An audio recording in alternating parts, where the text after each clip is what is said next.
If you miss the train I'm on, you will know that I am gone. You can hear the whistle blow 100 miles. ওকে, আমরা গান গাইতে আসি নাই। আমরা সাধারণত আজকে বারিস্তার জীবন বা লাইফস্টাইল বা একজন বারিস্তার কি কি জানা উচিত সম্পূর্ণ একটা কারিকুলাম সামারাইজ করব। হ্যাঁ, আপনাদের দুজনকে আমরা স্পেশাল একটা বেসিক ক্লাস করাবো আজকে। অনলি দুইজন, আর আমি কথা বলবো আপনাদের সাথে বারিস্তা সম্পর্কে। ওকে, সো প্রথমত একজন বারিস্তা হচ্ছে একজন ব্যক্তি। কি, আমি যেমন একজন ব্যক্তি, আপনি একজন ব্যক্তি। সে হতে পারে ছেলে অথবা হতে পারে মেয়ে, যার প্রথম এবং প্রধান কাজ হচ্ছে কফি বানিয়ে কাস্টমারকে সার্ভ করা। পাশাপাশি একটা কফি শপে কি শুধু কফি থাকে? অন্যান্য ড্রিঙ্কস থাকে না? যেমন মিল্কশেক হতে পারে, আইস টি হতে পারে, মোহিতো, মকটেল বা ম্যানুয়াল কফি। এগুলো হচ্ছে একজন বারিস্তার দায়িত্ব, কর্তব্য। বারিস্তা হালকা কিছু খাবার সম্পর্কে ধারণা রাখতে পারে, যেমন স্ন্যাক্সগুলা। হালকা খাবারকে স্ন্যাক্স বলা হয়, right? Little bite of food, যেটা হয় স্যান্ডউইচ, ক্রোসেন্ট বা ব্যাগেল বা মোমো হতে পারে, মানে যেগুলো খুবই লাইট খাবার, এগুলো বারিস্তার দায়িত্ব। তার মানে একটা ফুল কফি শপের ভিতরে যে মেনুটা থাকে, ক্যাফের মেনুর কাজগুলো সম্পাদন করে একজন বারিস্তা, রাইট? বারিস্তা একটা ইটালিয়ান শব্দ। কি বারিস্তা? যদি একটু সুন্দর করে বোঝাই, বারিস্তা একজন ব্যক্তি যে কাউন্টারের পিছনে থেকে কাজ করে। কাউন্টার তো বুঝেন, যখন আমি একটা কাউন্টারের পিছনে বসে না, হু people working behind the counter and serve to the customer, এটা হচ্ছে বারিস্তার একজন বারিস্তার দায়িত্ব, কর্তব্য। হ্যাঁ, এই হচ্ছে। সো তার মানে আপনারা বারিস্তা কোর্স করতে এসেছেন অথবা বারিস্তা ট্রেনিং নিতে আসছেন। ক্লিয়ার? ওকে, শুধু কফি বানাতে পারলে কিন্তু বারিস্তা না। একজন বারিস্তা হতে আপনাকে কি কি জিনিসগুলো জানতে হবে আমি একটু সামারাইজ বলি। হিস্ট্রি অফ কফি, কি জানতে হবে? জানতে হবে না? অবশ্যই জানতে হবে। তারপর হিস্ট্রি অফ এক্সপ্রেস কফি, মানে কিভাবে কফি সারা পৃথিবীতে ছড়াইছে এটা। তারপর আপনাকে বুঝতে হবে যে অ্যাকচুয়াল কফি কি। এবার বুঝতে হবে রোস্টিং কি। রোস্টিং বুঝেন? বিস্তারিত আসতেছে। রোস্টিং জানতে হবে। বারিস্তার সেট আপগুলো কেমন হওয়া উচিত এটা জানতে হবে। কফি যে ইকুইপমেন্টসগুলো থাকে বা বারিস্তা টুলসগুলো সম্পর্কে ধারণা রাখতে হবে। কফি মেনু এবং আদার্স মেনু সম্পর্কে আপনাকে ধারণা রাখতে হবে। এরপর গ্রাইন্ড মানে যে গুঁড়ো করে যে কফি বানায়, এদের ভিতরে অনেক টেকনিক্যাল কাজ আছে, এগুলো জানতে হবে। ডোজ হচ্ছে যে কত গ্রাম কফি বানানোর জন্য নিতে হয়, এই সম্পর্কে ধারণা রাখতে, মেজারমেন্ট। ট্যাম্পিং সম্পর্কে ধারণা থাকতে হবে। কীভাবে অ্যাকচুয়াল এক্সট্রাকশন অফ এসপ্রেসো জানতে হবে। মিল্ক টেক্সচার সম্পর্কে বুঝতে হবে। ফাইনাল হচ্ছে লাতে আর্ট। দেখেন লাতে আর্টের ছাপটা কত পরে, দেখছেন? লাতে আর্ট। এবার ক্লিনিং, শুধু লাতে আর্ট ডিজাইন করে কাপ না ধুয়ে গেলে হবে, ক্লিনিং মোস্ট ইম্পর্টেন্ট। এরপর হচ্ছে ট্রাবল শট, লাইক প্রবলেম যদি ফেস করেন কিভাবে সমাধান করতে হবে, এগুলো আপনাকে জানতে হবে। সো প্রথমে আমি তো আপনাকে হিস্ট্রি অফ কফি নিয়ে বলি। কফি কিন্তু আজকের প্রোডাক্ট না, আজকের পণ্য। এই কফি আজকে থেকে অনেক, মানে 1000 বছর আগের পুরনো একটা পানীয়। 1000 বছর। যে ব্যক্তি কফি নিয়ে কাজ করতে চায় তার ক্যারিয়ার কখনো ধ্বংস হওয়ার সম্ভাবনা নেই। তাহলে তো 1000 বছর টিকতো না, টিকতো ভাই? সো ধরেন নবম শতাব্দী, 900 সালে, নবম শতাব্দীতে কফি সর্বপ্রথম আবিষ্কার হয়েছে কোথায়? ইথিওপিয়া। কোথায় ভাই বলো? পাহাড়ি অঞ্চলে একজন রাখাল বালকের মাধ্যমে। যেই রাখালের নাম ছিল কালদি। কি নাম ছিল? সে কিন্তু মুসলমান ছিল। কালদি, তাকে আমরা গ্রেটেস্ট কালদি বলি। কি বলি?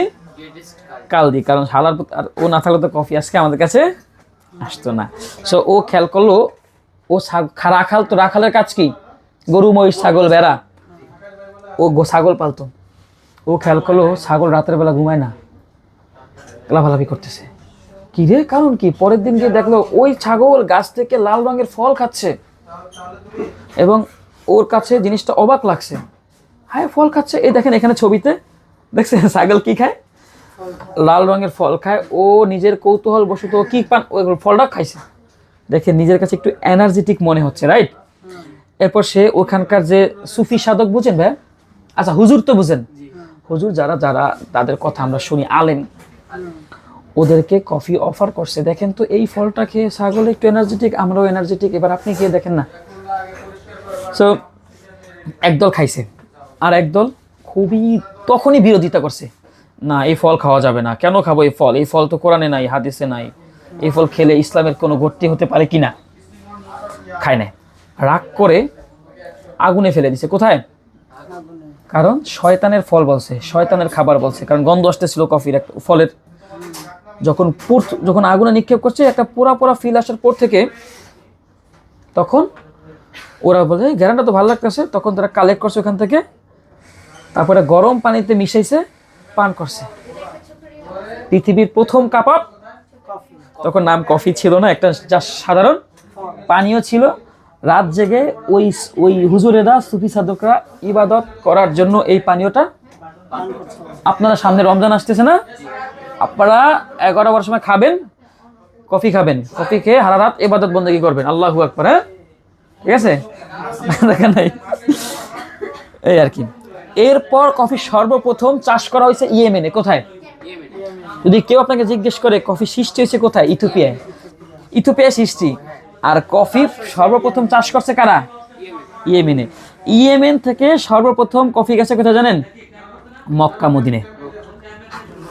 1500 সালে, 1500 সেঞ্চুরিতে, 15 সেঞ্চুরিতে কফি সর্বপ্রথম গেছে মক্কা এবং মদিনায়। এই কারণে অ্যারাবিক কান্ট্রিগুলোতে কফি আজ এত বেশি জনপ্রিয়। ক্লিয়ার? তার মানে কফি প্রথম বাণিজ্যিকভাবে গেছে কোথায়? মক্কায়, সৌদি আরব, মক্কা এবং মদিনায়, এইভাবে ছড়াইছে। এরপর থেকে আস্তে আস্তে কফি ওই নিয়ারেস্ট অঞ্চলগুলো যেমন ইজিপ্ট, নর্থ আফ্রিকা পপুলার হতে শুরু করলো পানীয়টা, আস্তে আস্তে পানীয়টা শুরু হলো। এরপর সিরিয়া, ইস্তানবুল মানে তুরস্ক, এইসব জায়গায় হলো। পৃথিবীতে সর্বপ্রথম কফি হাউস সৃষ্টি হয়েছে ইউরোপে 1650 সালে। হ্যাঁ, ইউরোপের মধ্যে 28টা দেশ থাকতে পারে না, ইউরোপ একটা ওখানে সৃষ্টি হয়েছে 1650 খ্রিস্টাব্দে। এরপরই কফি জনপ্রিয় হতে শুরু করেছে ইংল্যান্ডে। কোথায়? ইংল্যান্ডের মানুষজন কফিকে পানির থেকে সেফ মনে করত। এখন বর্তমানে কফি বিশ্বের দ্বিতীয় হাইয়েস্ট ট্রেডিং প্রোডাক্ট, জানেন? বাণিজ্যিক দিক থেকে প্রথম হচ্ছে তেল, প্রথম কি তেল তো সবারই লাগে, তারপর কফি। বাণিজ্যিক ব্যবসা করে কফি, এত বিজনেস, চিন্তা করলে যদি চোখ বোঝা চিন্তা করেন আপনি অবাক হয়ে যাবেন যে কি পরিমাণ মানুষ কফি কিনে। বিশ্বে দ্বিতীয় অবস্থানে কফির ব্যবসায়িক ভাবে। হ্যাঁ, ইথিওপিয়া তো একটা দেশ, 80% মানুষ কফি ব্যবসা করে, কফি দিয়ে জীবন চলে। এরপর হচ্ছে আপনার ওই ইংল্যান্ডরা পানির থেকে সেফ মনে করত। এখন পর্যন্ত পানির থেকে যদি আমরা সবচেয়ে বেশি পান করি কি? এরপর মানুষ কফি পান করে। রিসার্চ বলে, অবাক হওয়ার মতো কথা, 1700 থেকে 1800 সেঞ্চুরিতে কফি সারা পৃথিবীতে ছড়ায় গেছে। বেশ, এখন আর কফিকে কেউ ঠেকাতে পারে না। তবে এর কাহিনী কিন্তু খুবই মাঝখানে অনেক কাহিনী আছে। এই কফি যখন জার্মানিতে পৌঁছেছিল তখনকার সরকার এই কফি নিষিদ্ধ করে দিছে। কেন? মানুষ কফি হাউসে বসে রাজনৈতিক আলাপ করত। যদি এই ওরা যদি কফি হাউসে কফি খেয়ে রাজনৈতিক আলাপ করতে করতে যদি আমাকে আবার হটায় দেয়, এই ভয়ে কফি নিষিদ্ধ ছিল। এরকম করতে করতে কিন্তু কফির অগ্রযাত্রা কেউ থামায়া রাখতে পারে নাই। বেশ, যখন কফি 1900 সেঞ্চুরি, তখন শুধু কফি জনপ্রিয় হয় না, কফি জীবনের জন্য জরুরি হয়ে গেছে 1900 সালে। ঠিক আছে, এই হচ্ছে হিস্ট্রি। আজকে কফি, গত 200 বছর আগে কফি ছিল কিনা? এই ওদেরকে দুটো কফি দাও, কফি গল্প করি, কফি খাবো না, ছিল। এরপর হচ্ছে হিস্ট্রি অফ এক্সপ্রেস কফি। মানুষ তো শুধু আগে পানিও খেত, কি খেত? ভালো বানাও। হ্যাঁ, একসময় মানুষ কোনো মানে প্রক্রিয়া ছাড়া কফি পান করতো। এরপর শুরু হয়েছে কিভাবে কফি উন্নতভাবে খেতে হয়, মেশিন। এই মেশিন আবিষ্কারের জন্য প্রথম চিন্তা করছে ইতালি। কারা? আমাদের কাছে যত মেশিন দেখবেন ম্যাক্সিমাম জিনিস ইতালির। এই মেশিনটা ইতালির, ওই মেশিনটা ইতালির। আমাদের কফি শপে আরেকটা মেশিন আছে, সেটাও কফি সৃষ্টি হতে পেয়ে, কিন্তু কফির বাণিজ্য অগ্রযাত্রা গ্রোয়িং হয়েছে ইতালিতে। কোথায়? পরিপূর্ণতা পাইছে কোথায়? ইতালিতে। বারিস্তা শব্দটা কোন দেশীয় শব্দ? ক্যাপাচিনো ইতালিয়ান শব্দ। অনেক কফির জন্ম ইতালিতে। প্রথম কফি মেশিন আবিষ্কার হয়েছে 1884 সালে, বুঝছেন? কত সালে? প্রথম কফি মেশিনের একটা ধাপ বা আবিষ্কার করছে ইতালিতে 1884 সালে। কে করছে? 1884 সালে করছে অ্যাঞ্জেলো মরিয়ন্দো নামে একজন ব্যক্তি। এগুলা সব, এই কথাগুলো আপনি গুগলে পেয়ে যাবেন। ও একটা মডেল সৃষ্টি করেছে। কি করছে? ও স্পেশাল একটা প্যাটার্ন আছে, একটা মেশিন, একটা প্যাটার্ন। আগে তখন কিন্তু মেশিন এরকম ছিল না, জাস্ট এরকম একটা বয়লারের মতো ছিল, চাপ দিয়ে কফি সৃষ্টি করত। একটা সময় খেয়াল করলো কি যেন মেশিন কিন্তু আবিষ্কার হইতো না। একটা কফি বানাতে দেখতো যে 5 মিনিট 10 মিনিটে, খুবই একটা বিরক্তকর সময় ভাই, সময় না? এরপর ইতালিয়ার মানুষরা একটা মডার্ন বা প্যাটার্ন এনেছে, চাপ দিলে 1 মিনিটের মধ্যে কফি হয়, 30 সেকেন্ডের মধ্যে। কয় সেকেন্ডের মধ্যে? ওইখান থেকে এখন পর্যন্ত ওই ধারা অব্যাহত রেখে আমরা এসপ্রেসো মেশিনে 30 সেকেন্ডের মধ্যে একটা এসপ্রেসো, আপনাকে যে লাটে দিছে না, এই এসপ্রেসো হচ্ছে কফির ভিত্তিটা 30 সেকেন্ডের মধ্যে বের হয়েছে। এসপ্রেসো মানে লিকার, ওটা 30 সেকেন্ডের মধ্যে বের হয়। এটা ইতালিয়ানদের জ্ঞান, ইতালিরা করছে বিধায় আমরা ওই সিস্টেম মেনু মানে এই কফি মেশিন যে আমরা এই যে এই মেশিনটা দেখেন কিছুই না, কিন্তু দেখেন 7 লাখ 8 লাখ 10 লাখ টাকা দামি একটা মেশিন। ভিতরে একটা বিশাল বড় বয়লার থাকে। কি থাকে? বয়লার চিনেন? গিজার চিনেন? গিজারে কি গরম পানি দেয় না? ওই বয়লারে পানি দেয় প্রেসারে, ওই গরম পানিটাই আমাদেরকে দেয় এসপ্রেসো। মেশিনের ভিতরে সবচেয়ে শক্তিশালী যে জিনিসটা হচ্ছে প্রেসার। কি থাকে? প্রেসার। এই যে ফ্যান চলে, এটা কিন্তু একটা প্রেসারে চলে, মোটরে। ওই প্রেসারটাই এসপ্রেসোটা দেয়, প্রেসার। সবচেয়ে আধুনিক মেশিন আবিষ্কার হয়েছে, সবচেয়ে আধুনিক মেশিন হয়েছে 1939 সালে লা মার্জোকো। কি কি একটা মেশিনের ব্র্যান্ডের নাম হচ্ছে লা মার্জোকো। আপনি যদি বিদেশ যান, যারা সব থেকে ভালো কফি শপ তারা লা মার্জোকো ব্র্যান্ডের কফি মেশিন ব্যবহার করে। একটা মেশিন এর 4-5 গুণ দাম। এটা ব্র্যান্ড লা মার্জোকো, হ্যাঁ, এই যে ব্র্যান্ড। ফার্স্ট এসপ্রেসো মেশিন, আধুনিক, ক্লিয়ার। এরপর আস্তে আস্তে মানুষের কত আবিষ্কার হইতে হতে এভাবে সারা পৃথিবীব্যাপী মেশিন জনপ্রিয়। সো কফি আবিষ্কার হয়েছে ইথিওপিয়াতে, বাট কফি এক্সপ্রেস, কফি যে উন্নতি, মেশিনের যে প্রচলন, এটা হচ্ছে কোথায়? ইতালিতে। এরপর আসি, হোয়াট ইজ কফি? আপনি খাচ্ছেন কফি, রাইট? বাট কফি হচ্ছে একটা পরিপূর্ণ ড্রিঙ্কস। আমরা সকলে জানি যে কফি হচ্ছে একটা ফল থেকে আসে, রাইট? কফি সর্বশেষ প্রসেসিং হচ্ছে বিন। কি? কফি যখন গাছে থাকে তখন সেটা থাকে চেরি, এরপর এটা প্রসেস করতে করতে করতে করতে সেটা হয়ে যায় বিন। এই প্রসেসটা আমরা বলবো। এই বিনটা গুঁড়ো করে এসপ্রেসো বানাইছে, তারপর দুধ দিছে, তারপর আপনাকে কফি বানায় পান করছে, রাইট? অ্যাকচুয়ালি কফি কিন্তু একটা 5 বছরের প্রসেস। কয় বছরের? কফি বিনে যখন চারা লাগায় তারপর থেকে 5 বছর হতে হতে আপনার কাছে কাপটা খাচ্ছেন, এই কাপ কফি। এই বিনটা আজ থেকে গাছ লাগাইছে, এই 5 বছর লং টার্ম প্রসেস। কফি প্রথম চাষ করে, এরপর তারপর হচ্ছে আপনার গাছ থেকে পাড়ার পর ওয়াশ করে, রোদে শুকায়, রোদে শুকানোর পরে হচ্ছে আপনার মেশিনে দিয়ে ভাজে। চাল ভাজতে দেখছেন? চাল ভাজার পরে প্যাকেট করে, এরপর সারা বিশ্বব্যাপী আমদানি করে, রপ্তানি করে। ঠিক আছে? একটা কফি গাছ থেকে কি প্রতি বছরই কফি বীজ হয়? না, বললে তো হ্যাঁ, সুপারি গাছ। আপনি পরিপূর্ণ গাছ। হ্যাঁ, আপনি সুপারি গাছ চিনেন? সুপারি এক পাশে পাকা হয়, পরে আবার কিছুদিন পর ওখান থেকে পাকে না? সেম প্রসেস, এরকম।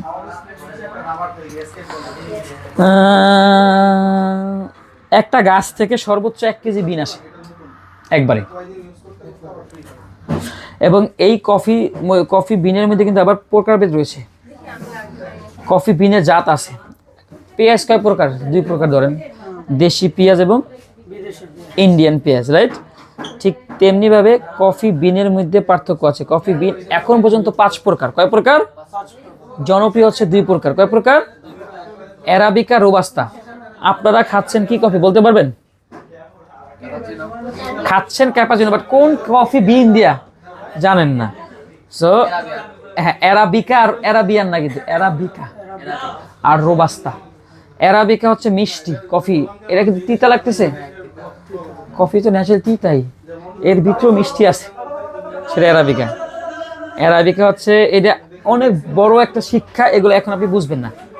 এটা অনেক ইম্পর্টেন্ট প্রশ্ন, এটা অনেক তিতা, এর নাম কি? হ্যাঁ, আপনার যেটা তিতা রয়েছে রোবাস্তা, যেটা বেশি তিতা সেটা কি, আর যেটা কম তিতা সেটা হচ্ছে অ্যারাবিকা, মানে স্মুথ লাগবে, মিল্কি ফ্লেভার লাগবে। এই কফিটা হচ্ছে অ্যারাবিকা, এটা কি। আর এখানে ধরেন কালো প্যাকেট হচ্ছে রোবাস্তা।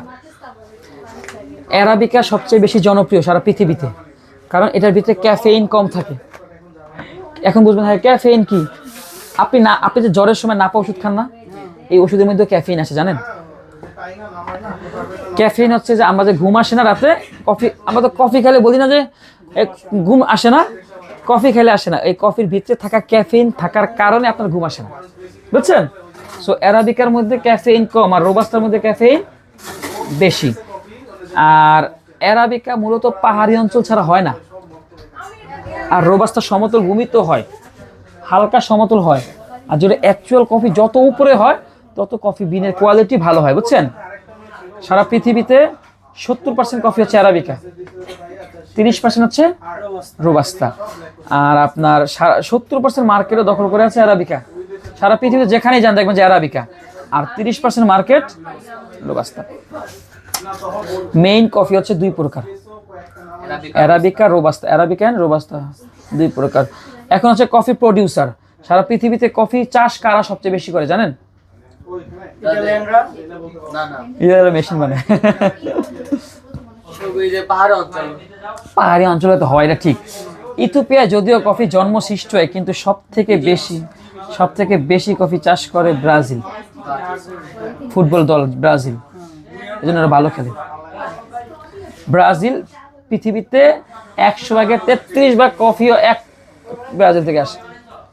অলমোস্ট 30% কফি শুধুমাত্র ব্রাজিল। আমাদের কাছে ব্রাজিলে বিন আছে, এত জনপ্রিয় ব্রাজিলে, খালি কফি দিয়ে ওরা টিকে আছে। ব্রাজিল। সেকেন্ড হাইয়েস্ট হচ্ছে আপনার ভিয়েতনাম। কোন দেশ? ভিয়েতনামের সেকেন্ড, প্রথম ব্রাজিল, দ্বিতীয় সেকেন্ড, তৃতীয় কলম্বিয়া, চতুর্থ ইন্দোনেশিয়া, পঞ্চমে ইথিওপিয়া। ইথিওপিয়া কফি সৃষ্টি হইলে পরে আর তারা ওই ঐতিহ্য ধরে রাখতে পারে না। হ্যাঁ, এখনো ইথিওপিয়াতে চাষ হয়, আর ব্রাজিল দেশ বড় যে, এখানে কফি চাষ হয়। আর আফ্রিকা মহাদেশটাই কফির জন্য বিখ্যাত। এই ব্রাজিল আর ইথিওপিয়া কিন্তু আফ্রিকা মহাদেশের মধ্যেই, এই জন্য। এরপর আছে ইন্ডিয়াতে প্রচুর কফি চাষ হয় জানেন, আমাদের পাশের দেশ ইন্ডিয়াতে 4%। কয় পার্সেন্ট? বাংলাদেশ কয় পার্সেন্ট? লিস্টে নাই, বুঝছেন। এখানে আছে দেখেন দা রেস্ট, মানে সারা পৃথিবী বাকি দেশগুলো মিলে 10%। একমাত্র ব্রাজিলেই 3 ভাগের 1 ভাগ কফি সারা বিশ্বে সার্ভিস করে।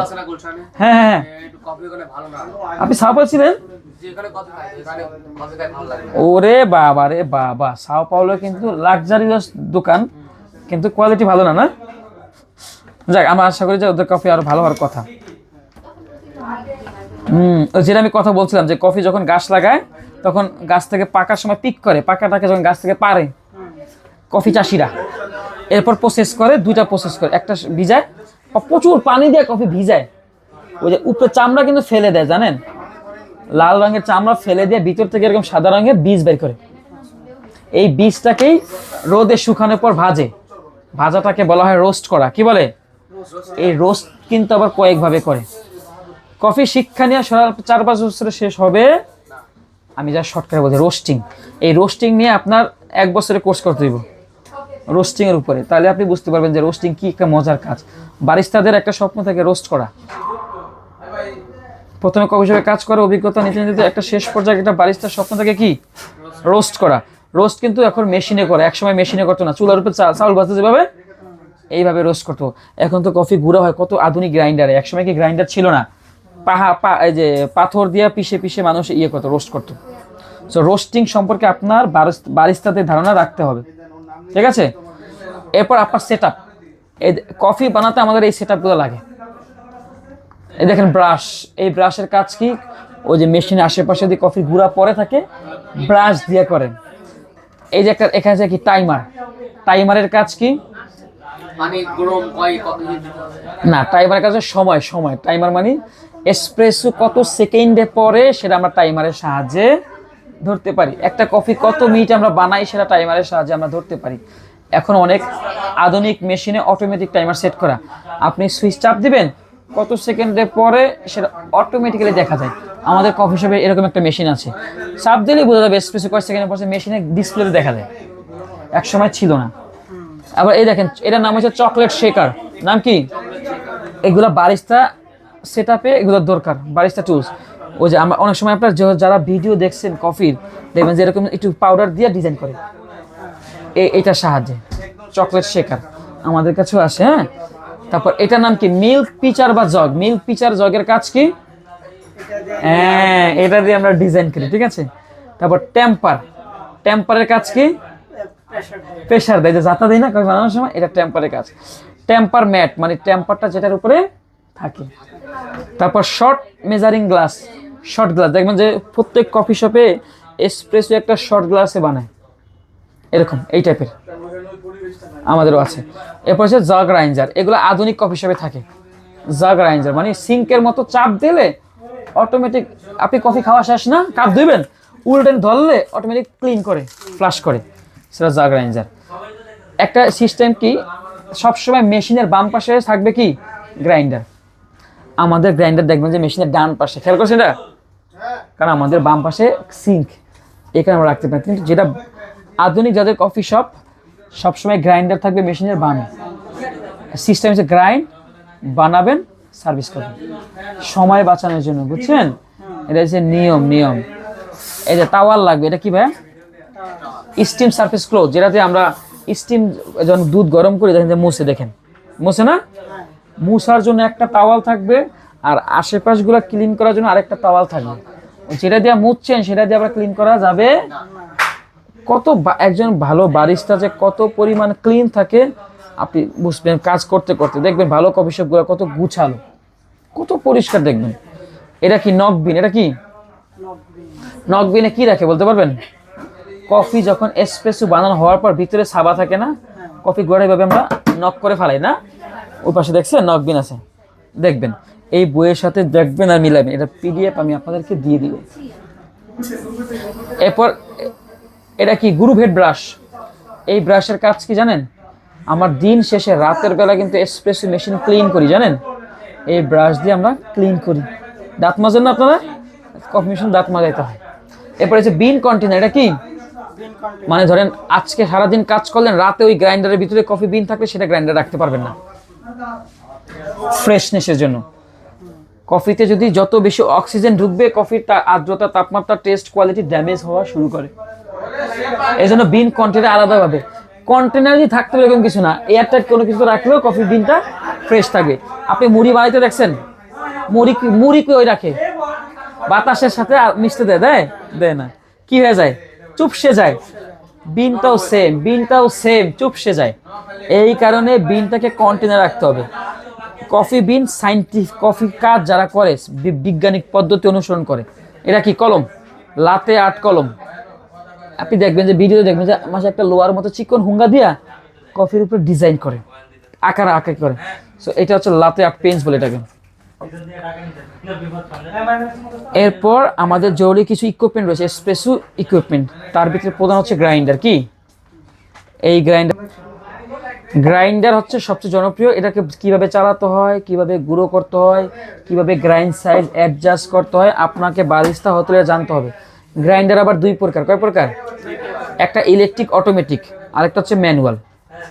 ম্যানুয়াল যে সময় হাত দিয়ে ঘুরাইতে হয়, অনেক সময় এরকম করতে হয়, বাট অটোমেটিক আমাদের এখানে অটোমেটিক। আর বর্তমান সময়ে সারা পৃথিবীব্যাপী 90 থেকে 95% গ্রাইন্ডারই অটোমেটিক। কারণ আধুনিক তো এখন। আগে টেম্পারে আমরা জাতা দিতাম না, এখন টেম্পার মেশিন বের হয়েছে, জানেন? আপনি ধরলে অটোমেটিক প্রেস করে দেয়। সো আপনাদের যখন ক্লাসের মধ্যে এগুলো প্রশ্ন রাখবেন যে কিভাবে গ্রাইন্ড করতে হয়, কিভাবে গ্রাইন্ডার সেট করতে হয়, কিভাবে শর্টের জন্য পারফেকশন রাখতে হয়, একটা গ্রাইন্ডারের মাঝে কি কি থাকে, কোথায় ব্লেড রয়েছে, কোথায় গেট রয়েছে, কোথায় বিন থাকে, কিভাবে কফি বের হয়, এগুলো আপনাকে জানবেন যখন প্র্যাকটিক্যাল ক্লাসে থাকবেন। বেসিক এই জন্য আপনাকে ধারণা দিচ্ছি। গ্রাইন্ডারের পর হচ্ছে আমাদের এসপ্রেসো মেশিন। একটা এসপ্রেসো মেশিন নিয়ে আপনি রিসার্চ করেন 3-4 মাস লাগবে। ভিতরে কি কি আছে, কোনটার কাজ কি, কোন পার্টসের কাজ কি, এগুলো আপনাকে এসপ্রেসো মেশিন সম্পর্কে ধারণা রাখতে ক্লাসের সময় কিভাবে এসপ্রেসো মেশিন চালাতে হয়, কোনটা এসপ্রেসো মেশিনের পার্টস নেম, এইটার কাজ কি, এটার কাজ কি, এটার কাজ কি, ভিতরে কি আছে, বাইরে কি আছে জানতে হবে। সাধারণত ভিতরে থাকে বয়লার, পাম্প, গাজ, গ্রুভ হেড, কোনটা কি মেশিনের সামনে গেলে আবার আপনাকে দেখানো হবে যে এটা স্টিম ওয়ান, এটা সুইচ ট্যাপ, এটা দিয়ে এসপ্রেসো বের হয়, এটা এইভাবে কন্ট্রোল করতে হয়, এই মেশিনের ব্যবহার এইভাবে করতে হয়। প্রথমে এই মেশিন এইভাবে আবিষ্কার হতে হতে হতে হতে হতে আধুনিক। প্রথম আবিষ্কার 1884 সালে, আধুনিক আবিষ্কার 1939 সালে। এরপর থেকে মেশিনের এইভাবে যাত্রা। প্রত্যেকটা মেশিন এবং গ্রাইন্ডারের পার্টস আপনাকে মুখস্থ রাখতে হবে। দরকার হলে ছবি তুলে নিয়ে যান। এগুলা খুব ইম্পর্টেন্ট, কারণ বারিস্তা যদি এগুলো জানেন না জানেন তাহলে আপনি কোনটা কাজ কি, মুখস্থ বিদ্যা দিয়ে বারিস্তা হওয়া যাবে না, প্র্যাকটিক্যাল কাজে বারিস্তা হতে হবে। 10 দিন 15 দিনে কেউ কখনো প্রফেশনাল বারিস্তা হয় না, হয় ভাই? 10 বছরও হয় না, বাট একটা ধারণা পাওয়া যায়, আর ওই ধারণা নিয়েই তো আমরা আগাবো, তাই না ভাইয়া? এই প্রত্যেকটা পার্টসের নাম আপনাকে জানতে হবে, গ্রাইন্ডারের পার্টসের নাম এবং এসপ্রেসো মেশিনের কি বলছে সবচেয়ে আধুনিক মেশিনের নাম লা মার্জোকো, দেখছেন? এই যে আধুনিক মেশিন, সবচেয়ে ব্র্যান্ডেড, সবচেয়ে কোয়ালিটিফুল মেশিন এটা। একটা ভালো মেশিন ভালো এসপ্রেসো দেয়, মেশিন যত খারাপ এসপ্রেসো কোয়ালিটি তত খারাপ। একটা এসপ্রেসো বাটনে, একটা মেশিনে সাধারণত 5টা বাটন থাকে, এসপ্রেসো সুইচ দেখছেন 1 2 3 4 5, ওই মেশিনও সেম 5টা, ওই মেশিনে আবার 3টা। কোন বাটনের কি কাজ এটা আপনাকে জানতে হবে। এগুলা প্র্যাকটিক্যাল ক্লাসে আজকেও চলে জানতে পারবেন। সবসময় শুধু ডিজাইনের মধ্যে ফোকাস না করে পারফেক্টভাবে মেশিন চালানোটা আপনাকে শিখতে হবে। কোন সুইচের কী কাজ এগুলো জানবেন জিজ্ঞেস করি। এরপর আপনাকে এসপ্রেসো মেনু, যেমন ক্যাপাচিনো একটা মেনুর কফির নাম, লাটে একটা মেনু কফির নাম, মাকিয়াটো, কর্তাদু, ফ্ল্যাট হোয়াইট, এইভাবে প্রায় 20-25টা কফির নাম রয়েছে। আর একজন বারিস্তা চাইলে নিজে মেনু রেসিপি ক্রিয়েট করতে পারে। এই ধরেন এই যে ফ্ল্যাট হোয়াইট একটা আবিষ্কার, কিভাবে নামটা আসছে এগুলো নিয়ে অনেক ডিপ নলেজ দরকার নাই, বাট কিভাবে বানাতে হয়, কোনটার কাপের সাইজ কীরকম, কোনটাতে দুধ কতটুকু দিতে হয়, এগুলো আপনাকে শিখতে হবে। এগুলো আমরা বলে দিব, আমাদের আলাদা শিট রয়েছে মেনু নিয়ে। কফি ছাড়াও কিন্তু কফি শপে অন্যান্য ড্রিঙ্কস থাকে, যেমন হচ্ছে আপনার cold coffee, mocktail, mojito. Coffee দিয়ে কিন্তু অ্যালকোহল ভিত্তিক ড্রিঙ্কস হয়। অ্যালকোহল চেনেন কি? মদ দিয়া। ইংল্যান্ডের মানুষ কফিকে এত ভালোবেসে তারা সর্বপ্রথম মদ দিয়ে খাওয়া শুরু করছে। বিয়ারের মধ্যে এসপ্রেসো দিয়ে খাইয়া দেখেন, ভালো লাগবে। অনেক ভিত্তিক। সো একটা এসপ্রেসো শর্ট 25 থেকে 30 সেকেন্ডের মধ্যে বের হয়।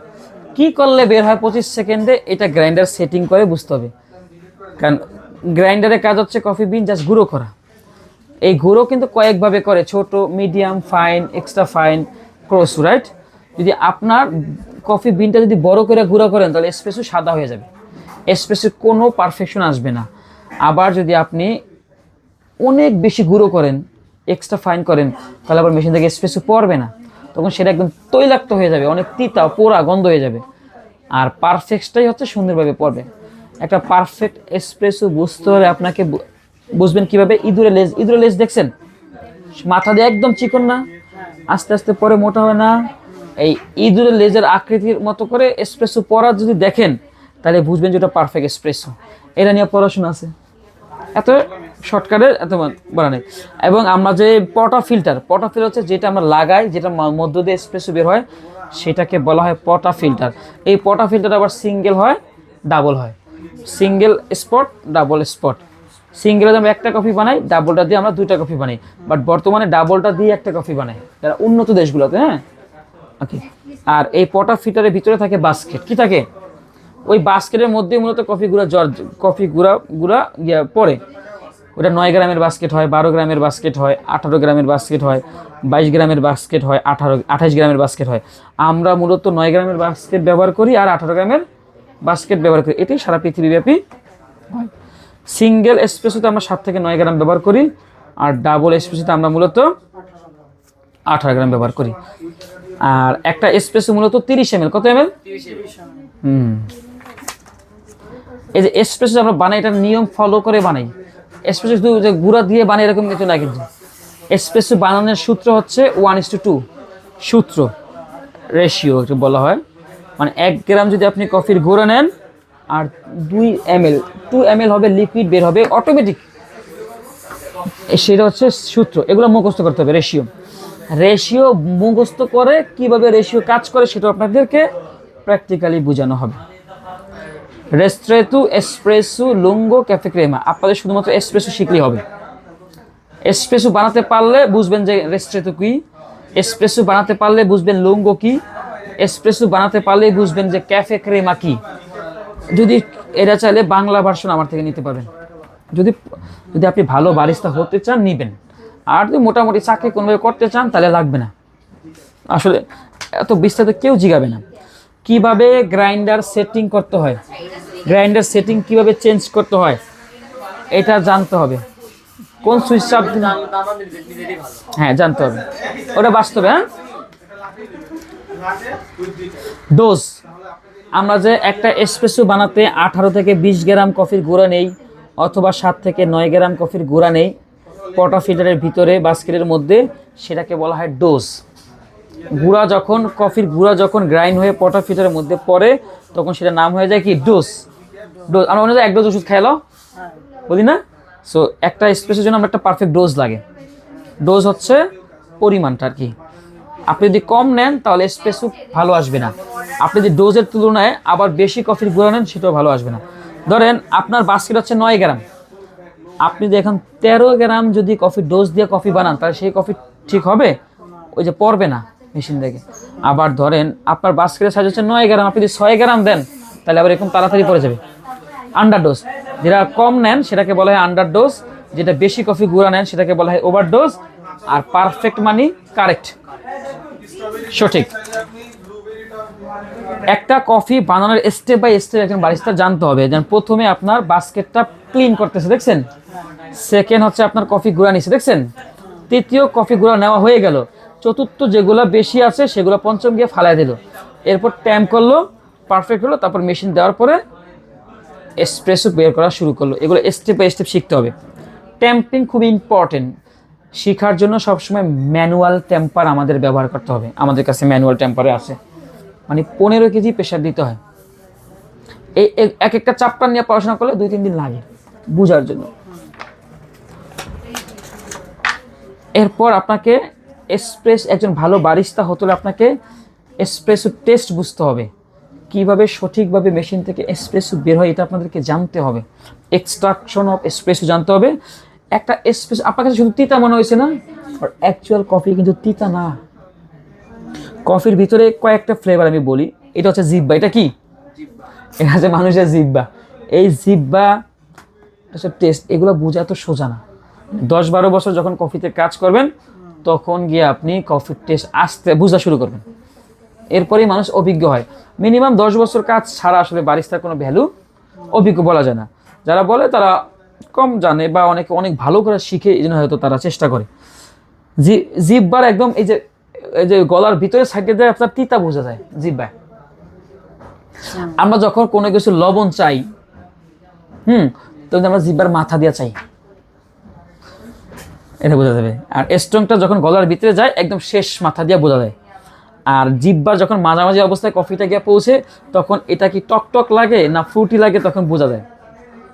জিব্বার মাথার এই যে কাজ দিয়ে দেখেন, এই জিব্বার যে আগা মানে মাথা এরকম করে বোঝা যায় তিতা নাকি মিষ্টি, বোঝা যায় না? ঠিক তেমনিভাবে জিব্বার প্রথম অংশটা মূলত আমাদের ফ্লেভার বুঝতে হয়, যেমন সুইট নাকি সল্টি নাকি নাটি নাকি চকলেটি নাকি সাইট্রাস নাকি মাইল্ড।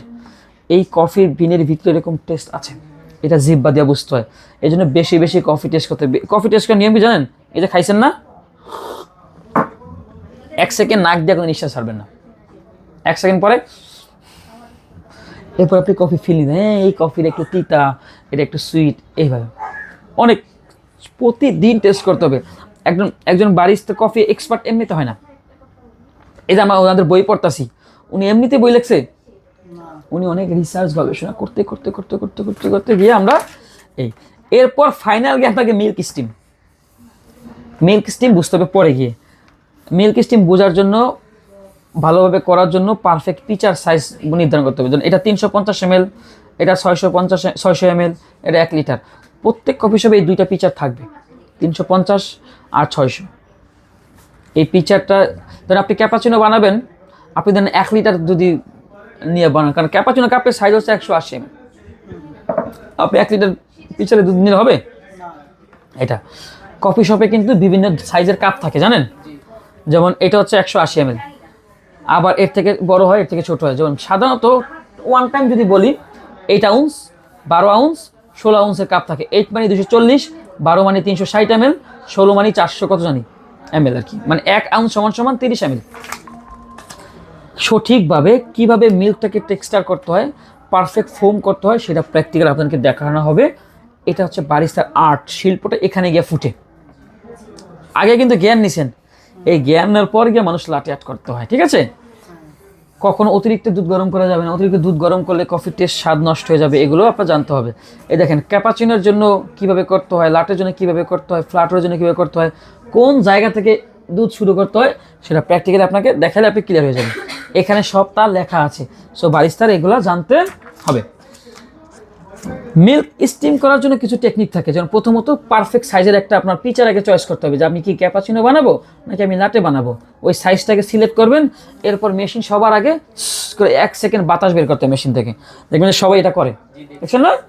এটা কেন করে? মেশিনের ভিতরে থাকে ঠান্ডা পানি, ওই হুস করলে, ওই পার্চ করলে, এটাকে ইংরেজিতে বলে পার্চ করলে মেশিনটা গরম হয়, ওই লাঠিটা ওয়ান্ড।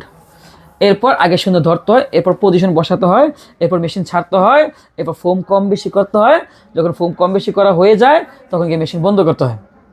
বন্ধ হয়ে গেলে আবার মুছতে হয়। স্টিম করা শেষ, আবার দেখবেন যে বাতাস ছেড়ে আবার মুছে, দেখছেন? আচ্ছা, মুছতে কেন? দুধে কিন্তু প্রচুর ব্যাকটেরিয়া থাকে, ওই ব্যাকটেরিয়া যাতে আরেকটা লেগে না যায়, পারফেকশনের জন্য। এরপর ট্যাপ করতে হয়, এবার মিক্স করতে হয়, এরপরে গিয়ে লাতে অ্যাড করতে হয়, এরপর গিয়ে পারফেক্ট একটা কফির ডিজাইন হয়। স্টেপ বাই স্টেপ কীভাবে দুধ ঢালতে হয়, এটাও টেকনিক। ধরুন দুধ ঢালার জন্য আপনার কাপটা কিন্তু 45 ডিগ্রি বাঁকা করতে হয়, এসপ্রেসোর মধ্যে শুধু দুধ ঘোরাতে হয়, এরপর 50% ভরার পরেই গিয়ে ডিজাইন শুরু করতে হয়, এরপর কাপটা সোজা করতে হয়, এরপর শেষ করতে হয়। স্টেপ বাই স্টেপ এগুলো দেওয়া আছে, এগুলো আমরা প্র্যাকটিক্যাল দেখাবো। এগুলোর জন্য কোনো বই পড়লে এগুলো আবার বই পড়লে কিচ্ছু হবে না, এটা আপনাকে দেখতেই হবে। ওই যেগুলো বলছি, কফি কেমনে প্রসেস করে, কোন কোন দেশ কফি উৎপাদন করে, কোন কারা মেশিন সর্বপ্রথম আগে পরে বানিয়েছে, তারা ওগুলো বই দেখে পড়াশোনা মুখস্থ করতে হবে। এখন গিয়ে আর কোনো পড়াশোনা নেই, এই যে লাতে আর্ট করতে গিয়ে কোনো বই সারা জীবন পড়লেও মুখস্থ হবে না, মুখস্থ হলেও বুঝতে পারবেন না। সো ডিজাইন শুরু করার কিছু টেকনিক থাকে, আমরা কিন্তু খুব শর্টকাটে আপনাদেরকে শিখিয়ে ফেলি। এই টেকনিকগুলো আবার সবাই বুঝতে পারে না, অনেক ট্রেনিং সেন্টার আছে টেকনিক বুঝে না, কোথা থেকে শুরু করতে হবে, কোথা থেকে শেষ করতে হবে। সো ডিজাইন কীভাবে শুরু করতে হয় এটা স্টেপ বাই স্টেপ বুঝে দিচ্ছি।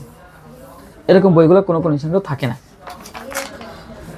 এই যখন লাতে আর্ট আপনি শিখে গেছেন, এরপর হচ্ছে আপনার ক্লিনিং। একটা বারিস্তা নিজের বডি থেকে শুরু করে কফি শপ নিজ দায়িত্বে ক্লিন করে। কফি বানায় ক্লিন যদি না করেন তাহলে আপনার কোনো দাম নাই।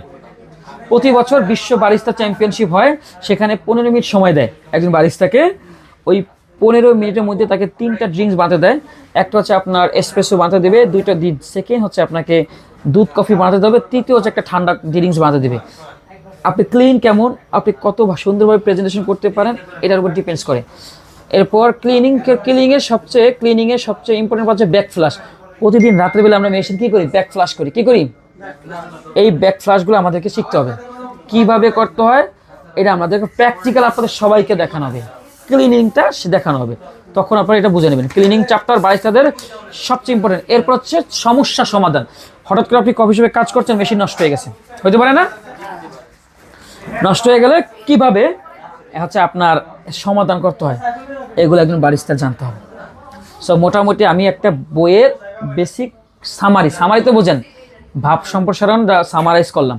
সো একজন বারিস্তার বেসিক দায়িত্ব হচ্ছে কফির হিস্ট্রি থেকে জানা শুরু করে ক্লিনিং এবং মেশিনের ট্রাবল শটগুলো বোঝা। ইনস্ট্যান্ট যদি মেশিন নষ্ট হয়ে যায়, এটাও কিন্তু আপনাকে শিখতে হবে। ওটা কী করে সেটা আমরা বলবো। আর আপনাদের কাছে পরামর্শ হচ্ছে ক্লাসের সময়টা বেশি বেশি প্রশ্ন করবেন। এই নোট এইরকম পিডিএফ নেবেন, আমাদের নিজস্ব শিট আছে এবং আমাদের গ্রুপ আছে। এই গ্রুপে আপনাকে হোয়াটসঅ্যাপ অ্যাড করছি, মেসেঞ্জারে করি নেই, আপনাদের দুজনকে এখন গ্রুপে অ্যাড করবো। সো মোটামুটি বেসিক জ্ঞান তো পাইছেন, একজন বারিস্তার দায়িত্ব কর্তব্য, এরপর ফুল আমরা প্র্যাকটিসে চলে যাব, ঠিক আছে? সো ধন্যবাদ, এত সময় নষ্ট করলাম, আহারে এই রাকিব, বন্ধ করো, হ্যাঁ ক্লোজ করো।